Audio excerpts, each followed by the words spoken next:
ہم نے بہت اچھے سے ایکسپلین کر رہے ہیں خلا کو، ہمارے ایکسپرٹس ہمیں بتا رہے ہیں کہ خلا اور ڈیورس کو ہینڈل کیسے کیا جاتا ہے۔ اچھا، ایک اور فیکٹر بھی ہے کہ اگر آپ آؤٹ آف کورٹ کر لیں اس کو ہینڈل، آؤٹ آف کورٹ کرنے میں بہت سے لوگوں کی عزت بھی بچ جاتی ہے، چکر بھی بچ جاتے ہیں۔ میم، آؤٹ آف کورٹ کے بارے میں تھوڑا سا بتائیں کہ لوگ کیوں نہیں آمادہ ہوتے اس کے لیے؟ دیکھیے، اس سلسلے میں جو لائرز ہیں وہ بہت اہم رول ادا کر سکتے ہیں ایز اے میڈیٹر، اور وہ اگر پازیٹیو ہو، ایک لائر اگر پازیٹیو ہے اور وہ اپنی پازیٹیوٹی کے ساتھ کلائنٹ کو ڈیل کر رہا ہے،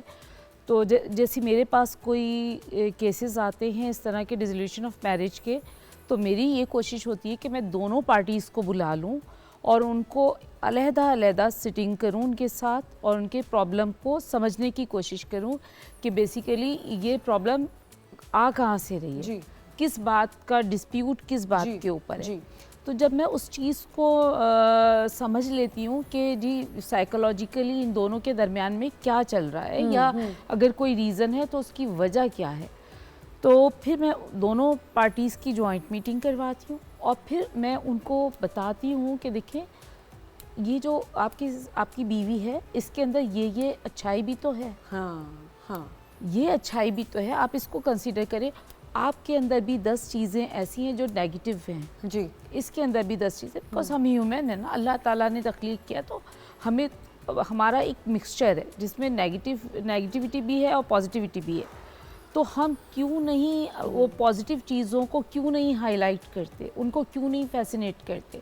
تو اس طرح سے جب میں کر کے دونوں پارٹیز کو سمجھاتی ہوں تو بہت سارے کیسز ایسے ہیں جو آؤٹ آف کورٹ جو ہے وہ حل ہو جاتے ہیں اور بچیاں اپنے گھر چلی جاتی ہیں۔ جی، تو لائر کا رول بہت اہم ہے۔ یس، آف کورس۔ میں آپ جو لائر کی بات کری، میں نے تو سوری ٹو سے میم، ود ڈیو ریسپیکٹ، بہت سے لائرز بھی دیکھے ہیں جو بہت برے طریقے سے ٹریٹ بھی کر رہے ہوتے ہیں بالکل صحیح کہہ رہے ہیں، دی ادر پارٹی، وہ صرف اپنی کلائنٹ کو خوش کرنے کے لیے دوسری خاتون کو، زیادہ تر میں نے دیکھا یا مرد ہیں یا خاتون ہیں، وہ خود ان کے دماغ میں ہی باتیں ڈال رہے ہوتے ہیں کہ تم اس پہ یہ کیس بھی کر دو، تم اس پہ وہ کیس بھی کر دو، تاکہ یہ اور سلینڈر کر سکیں۔ دیکھیے، اب پہلے جو سچویشن تھی، جو ہمارے 1961 کے جو آرڈیننس تھی، اس کے حساب سے آپ کو مینٹیننس کے لیے علیحدہ کیس کرنا ہے، خلا کے لیے علیحدہ کیس کرنا ہے، ڈاوری آرٹیکل کی ریٹرن کے لیے علیحدہ کیس کرنا ہے، آپ کا ڈاور اماؤنٹ کے لیے علیحدہ۔ اب جو 2002 میں جو اس میں ماڈیفیکیشن آئی، تو اس میں آپ ایک ہی کیس کے ذریعے سے سارے مسائل کو حل کر سکتے۔ تو اس سے کیا ہے کہ جو پارٹی ہے اس کے اوپر جو ایک جو فائنینشلی جو برڈن ہوتا ہے وہ بھی کم ہو گیا، پھر آپ کو زیادہ کورٹس کے چکر بھی نہیں لگانے ہیں، اور آپ ایک ہی کیس کے اندر اپنے سارے مسائل کو حل کر سکتے۔ اس کے اندر آپ جو ہے بچے کے ساتھ وزٹنگ رائٹس بھی لے سکتے ہیں۔ تو اب جو قوانین میں ترمیم آ رہی ہے تو وہ ہم دیکھ رہے ہیں کہ بڑی پازیٹیو اس میں جو ہے ماڈیفیکیشنز آ رہی ہیں۔ بالکل ٹھیک۔ اچھا، پری میرج فیکٹرز، پری میرج فیکٹرز بھی بہت سارے ایسے ہیں جو کہ ڈیورس کو ایوائڈ کر سکتے ہیں۔ ٹھیک ہے۔ سب سے پہلے تو جو ہم پری میرج کاؤنسلنگ لے لیں تھوڑی، ابھی اس وقت ہم کیونکہ ڈیزولوشن آف میرج کی بات کریں کہ اگر خلا ناگزیر ہو گئی ہے، بالکل آپ کو لگتا ہے کہ نہیں ہو سکتا، وہاں پہ بھی تھیراپی کی ضرورت ہے کہ ایک دفعہ تھیراپی ضرور لے لیں، بٹ پری میرج بھی اگر تھوڑی سی اپنی اسٹرینگس ویکنیسز کو سمجھ لیا جائے، ایک دوسرے کی پرسنالٹی کو سمجھ لیا جائے، رادر دین جیسے آپ جب ویڈنگ پلاننگ کریں، جی بالکل، جب ویڈنگ پلاننگ کریں اس میں ہی اس کو شامل کر لیں، بیکاز دیکھیں جب کانفلکٹ ہوتا ہے اور پرسنالٹی یا شادی سے پہلے یا شادی کے بعد، تو جب آپ کی ایموشنل ڈیورس ہو جائے نا، آپ ایموشنلی ڈسکنیکٹ ہو گئے، تو اب آپ پھر صرف وہ پیپر سائن کرنا رہ جاتا ہے۔ تو invest in the emotional process so that آپ ایموشنلی اور مینٹلی کنیکٹ ہو جائیں، تاکہ آپ ایک اچھی شادی۔ اور جو ہم میڈیٹر کی بات کریں، میں بار بار کہہ رہی ہوں کہ میرا لائف ایکسپیرینس ہے کہ آپ جب اٹیکنگ موڈ میں ہوتے ہیں نا، چاہے وہ لڑکے کے لیے ہو چاہے لڑکی کے لیے ہو، پھر وہ دونوں جو انڈیویژولز ہیں نا، وہ ریبیلیس ہونے لگ جاتے ہیں، وہ ریبیلیس ہوتے ہیں، اور وہ پھر اپنے ہاتھوں سے ہی اتنا کچھ خراب کر چکے ہوتے ہیں کیونکہ ان کی کوئی سننے والا نہیں ہوتا۔ تو کوشش کریں کہ جب دونوں فیملیز ہیں نا، اگر لڑکی کی ماں کو بھی لگ رہا ہے نا کہ میری بیٹی غلط ہے، تو وہ پھر اس کا ساتھ دے، اس کا ساتھ نہ دے، لیکن اگر اس کو لگتا ہے کہ میری بیٹی غلط نہیں ہے تو پلیز اپنے بچوں کے لیے اسٹینڈ لیں. اسی طرح میں لڑکے کے ماں باپ کو کہوں گی کہ اگر آپ کو لگتا ہے نا کہ آپ کا بیٹا غلط ہے, میں اتنی آپ کو چھوٹی سی مزے کی بات بتاتی ہوں. کل میں اور میری فرینڈ بیٹھے ہوئے تھے, تو وی ور جسٹ ڈسکسنگ ہمارے بچوں کے اسکول ٹائمس کی ہم بات کر رہے تھے کہ جب ہم پرنسپل بلا لیتے تھے تو ہم کس طرح اپنے بچوں کو جا کے جو ہے ان کے لیے کاؤنسلنگ کرنے کی بات کرتے تھے یا کچھ بھی. تو ایکچولی اس نے یہ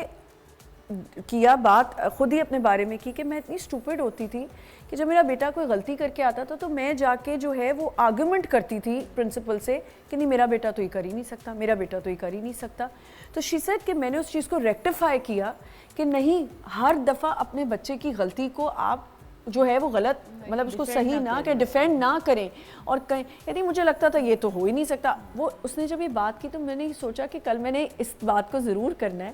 کہ ہم لوگ ریکٹیفائی نہیں کرنا چاہتے کہ اگر ہمارا بچہ غلط ہے, بیٹے اگر غلط ہیں تو پلیز ماؤں کو چاہیے کہ اپنے بیٹوں کا ساتھ نہ دیں. کوشش کریں کہ اگر آپ نے گھر بچانا ہے تو اپنی بہو کا ساتھ دیں کہ ٹھیک ہے میرا بیٹا بھی غلط ہو سکتا ہے, اور اگر لڑکی غلط ہے تو کوشش کریں کہ لڑکی کو پلیز آپ مجھے بتائیں کہ جب کاؤنسلنگ کرتے ہیں, جب آپ کے پاس لوگ تھیراپیز کے لیے بھی آ رہے ہوتے ہیں سائیکائٹرسٹ کے پاس, تو یہ بات صحیح ہے کہ نہیں جو میں کہہ رہی ہوں؟ تو بالکل صحیح ہے. اور اس کی ایک چھوٹی سی اگزامپل اس طرح ہے کہ جو مرد حضرات ہیں نا وہ اپنے آپ کو ایسا شوہر بنائیں جو وہ اپنی بیٹی کے لیے چاہتے ہیں. بالکل.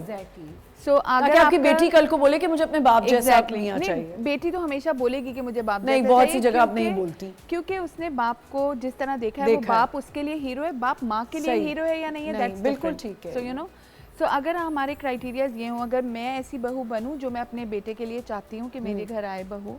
تو میں بھی وہی ڈسپلے کروں. اگر ہم سب لوگ اس سیلف چیک میں آ جائیں کہ یو نو سیلف انالیسس کریں, ایگزیکٹلی آپ کو اویئرنیس ہو. میرے بھی there are good days, good times, bad days, bad times, bad moods as well, اور بہت ساری چیزیں اس ایک انسٹنس میں جب آ جاتی ہیں تو چیزیں خراب ہوتی ہیں. بالکل ٹھیک. بٹ اس سے وہ بندہ مستقل خراب نہیں ہو جاتا. ہم سب میں ویکنیسز بھی ہیں, اسٹرینتھس بھی ہیں. Let's focus on positivity. جی, زیادہ جو چیز ہے ہمارے اندر, اگر بہت زیادہ نیگیٹیوٹی ہے اوبویسلی اس کے ساتھ گزارا نہیں ہو سکتا. اسی طرح کچھ ٹریٹس ہوتی ہیں, لائک اگر کسی کو چوری کی عادت ہے, کسی کو جھوٹ بولنے کی عادت ہے, کسی کو ان چیزوں کے ساتھ آپ نہیں کمپرومائز کر سکتے. ڈاکٹر عرصہ, جو بات کا ٹائم ہے اب, جو بات کا سٹارٹ کرنی چاہیے ہمیں بات کہ اب آپ نے ہو گئی ڈیورس, آپ نے خلا لے لی, ڈن, فائنل, اب نہیں رہنا ساتھ. بات کا جو پروسیس ہے اس کو کیسے ہینڈل کیا جائے؟ Very very traumatic for both males and females. جو بھی اس پروسیس سے گزرے گا, میجورٹی بہت کم ہے جو کہتے ہیں موو آن ہو گئے, اب بات ختم. ہاں, بٹ اگین اس میں بھی شاید ہم ڈینائل میں ہوتے ہیں. ہمیں یہ نہیں پتا ہوتا کہ what exactly are we going through. ہمیں یہ نہیں سمجھ آتا کہ ہمارے ساتھ ہو کیا گیا. لیکن لانگ ٹرم میں دیکھیں ڈیورس یا یہ والی ساری چیزیں آپ کو ایچ ڈے ایک ریمائنڈر ملتا رہے گا, سوسائٹی سے, گھر سے, یو نو آپ کو ایک ہر روز میں ایک دفعہ تو ضرور پتہ چلے گا کہ آپ کے ساتھ یہ ہو گیا, یہ ہوا ہے. یو نو کو پتہ ہے وکٹم شیمنگ ہمارا ایک مشغلہ ہے اور you treated like an out cost. پتہ نہیں ٹیبو کیوں ہے, کیونکہ جب اس کے بارے میں اللہ تعالیٰ نے ساری چیزیں ڈسکرائب کی ہوئی ہیں تو ہم اس کے اوپر بات کیوں نہیں کر سکتے. اگر مجھے دوسرے ریلیجنس کی طرح سپریشن میں ہی رہنا ہوتا یا ٹارچر ہی سہنا ہوتا تو مجھے یہ طلاق کا گیٹ ملتا ہی نہیں کہ آپ ایگزٹ کر سکتے ہیں اور ڈگنیفائڈ طریقے سے کر سکتے ہیں. اچھا, جب جو رشتہ جو ختم ہو چکا ہے اس بندے کے بارے میں بات کیے بغیر اس ریلیشن شپ کے اینڈ کو پوسٹ مارٹم کرنے کے لیے کہ جی I had a choice and this was 20 years ago, آپ نے آپٹ آؤٹ کیا, بٹ ابھی آپ اس بیگیج کے ساتھ جی رہے ہیں یا آپ اپنے ریلیز ہو گئے, آپ healed version of your own new growth self, may be اس وقت آپ پریپیئرڈ نہیں تھے.